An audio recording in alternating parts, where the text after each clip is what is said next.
सभी दर्शकों को मेरा नमस्कार।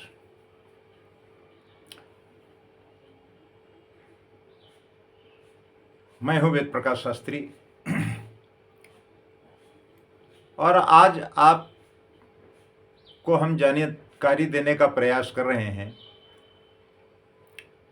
कि शुक्र का धनु राशि में गोचर। तो जब शुक्र का धनु राशि में गोचर होगा तो इसके क्या परिणाम निकल करके आएंगे और मेरी कोशिश रहेगी कि सभी जो हमारी 12 राशियों के जातक हैं उनको हम राशि के अनुसार अलग अलग जानकारी उपलब्ध कराएं। क्योंकि जब अलग अलग जानकारी उपलब्ध होती है तो उसे सुनने और समझने में थोड़ा आसान रहता है। 7 नवंबर 2024 को शुक्र का धनु राशि में गोचर होगा। तो इससे क्या परिणाम निकल करके आएंगे वो तो आपको हम बताएंगे ही, लेकिन उसके पहले हमें यह समझना आवश्यक हो जाता है कि शुक्र जो है वो किस तरह का ग्रह है और हमारे जीवन में शुक्र का महत्व क्या है। इन दो बातों को जानना नितांत आवश्यक। तो ज्योतिष शास्त्र के अनुसार शुक्र जो है वो स्त्री ग्रह माना जाता है।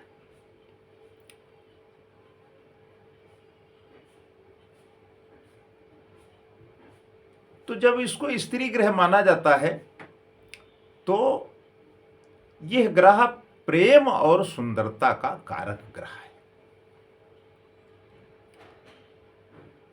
अब इसका गोचर 7 नवंबर 2024 की सुबह 3:21 पर धनु राशि में होने जा रहा है।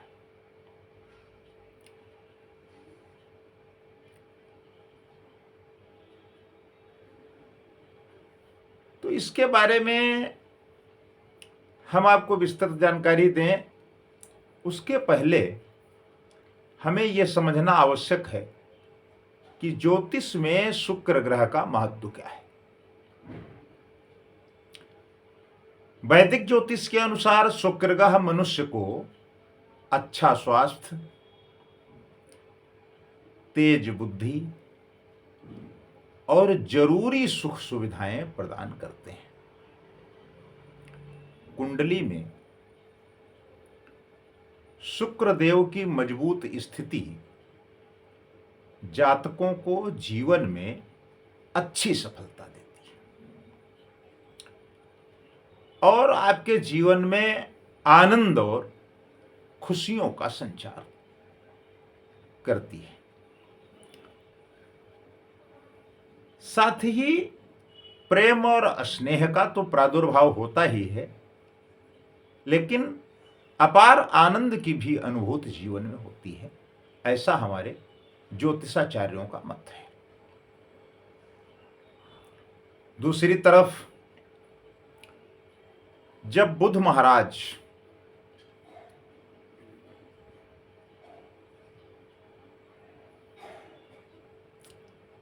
राहु केतु जैसे अशुभ ग्रह या पापी ग्रहों के साथ उपस्थित होते हैं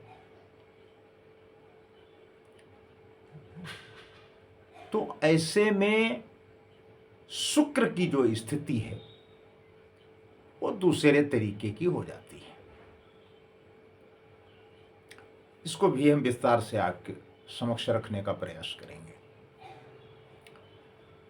कुंडली में शुक्रदेव की मजबूत स्थिति जातक को जीवन में अच्छी सफलता देती है और आपके जीवन में आनंद और खुशियों का समावेश होता है।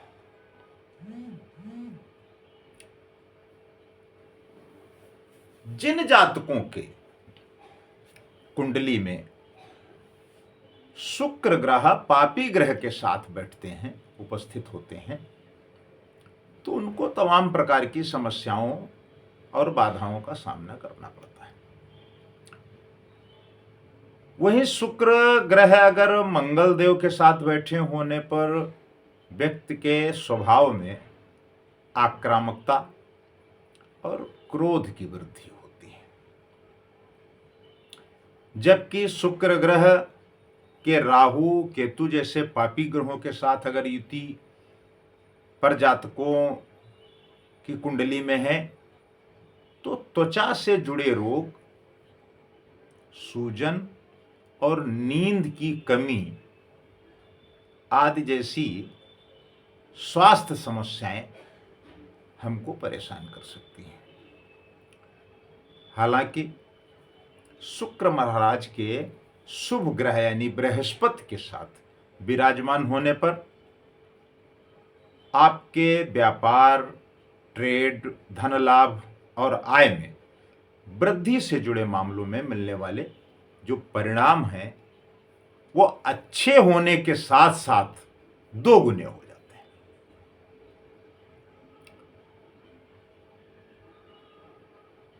तो यह हम आपको जो जानकारी उपलब्ध करा रहे हैं यह है शुक्र के गोचर करने से, अलग अलग ग्रहों के साथ युति करने से, पापक ग्रह के साथ शुभ ग्रह के साथ क्या स्थिति पैदा करेंगे, इस बारे में आपको हम जानकारी उपलब्ध करा रहे हैं।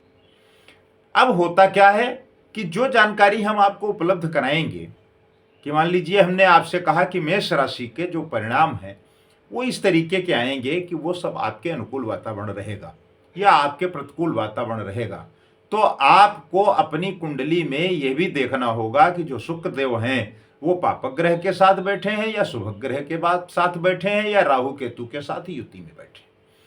जहां पर वो बैठे होंगे उसी के हिसाब से, उसी के अनुकूल, उसी का परिणाम वो आपको देंगे। यह सुनिश्चित करना थोड़ा सा असंभव सा हो जाता है कि आपकी जन्म पत्रिका देखे बगैर हम आपको यह जानकारी उपलब्ध करा दें कि शुक्र का जो गोचर है वो आपके कितना अनुकूल है, कितना प्रतिकूल है। हम आपको एक रैंडम जानकारी उपलब्ध कराते हैं। हमारे साथ आप जुड़े रहें और हमारा प्रयास रहेगा कि आपको अच्छी से अच्छी जानकारी उपलब्ध कराएं ताकि आप उसका लाभ उठा सकें। हमसे जुड़े रहने के लिए हमारे चैनल को सब्सक्राइब करें और डिस्क्रिप्शन बॉक्स में हमारा मोबाइल नंबर दिया रहता है। हमारे संस्थान का ज्योतिष अनुसंधान एवं परामर्श केंद्र जो आपकी सेवा में रहता है, आप कभी भी बात कर सकते हैं और कोई भी जानकारी प्राप्त कर सकते हैं। निसंकोच आप फोन करें और आप अधिक से अधिक लाभ उठाएं। यही हमारी सबसे बड़ी कामयाबी है, यही हमारी सबसे बड़ी उपलब्धता है। नमस्कार।